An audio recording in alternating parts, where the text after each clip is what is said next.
চট্টগ্রাম নগরের ইপিজেড থানার বন্দরটিলা এলাকার বাসিন্দা সোহেল রানার মেয়ে আলিনা ইসলাম আয়াত 2022 সালের 25 নভেম্বর নিখোঁজ হয় ছোট্ট এই শিশু। পরে থানায় জিডি করার পর শুরু হয় তদন্ত।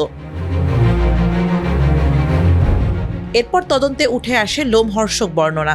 জানা যায়, মুক্তিপণ আদায়ের উদ্দেশ্যে আয়াতকে অপহরণ করে বাসার ভাড়াটে মোহাম্মদ আবির। এরপর 25 নভেম্বর তাকে গ্রেফতারের পর আদালতে দেওয়া জবানবন্দিতে তিনি হত্যার কথা স্বীকার করেন।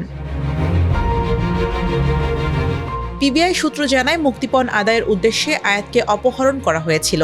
পরে পরিকল্পনা ভেস্তে গেলে তাকে হত্যা করা হয়। হত্যার পর শিশুটির মরদেহ 6 টুকরো করে বস্তাবন্দি অবস্থায় সাগর পার ও খালের পাশে ফেলে দেওয়া হয়।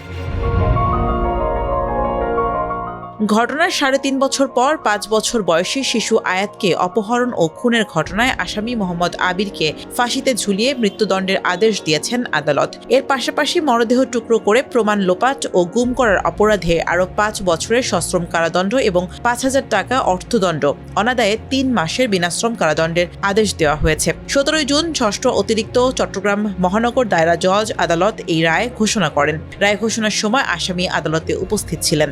আবির আলী যে নৃশংস হত্যাকাণ্ড সংঘটিত করেছে, বিজ্ঞ আদালত এইটার পর্যবেক্ষণে সর্বোচ্চ সাজা মৃত্যুদণ্ডে দণ্ডিত করেছেন। মামলায় বিজ্ঞ আদালত আসামি মোহাম্মদ আবির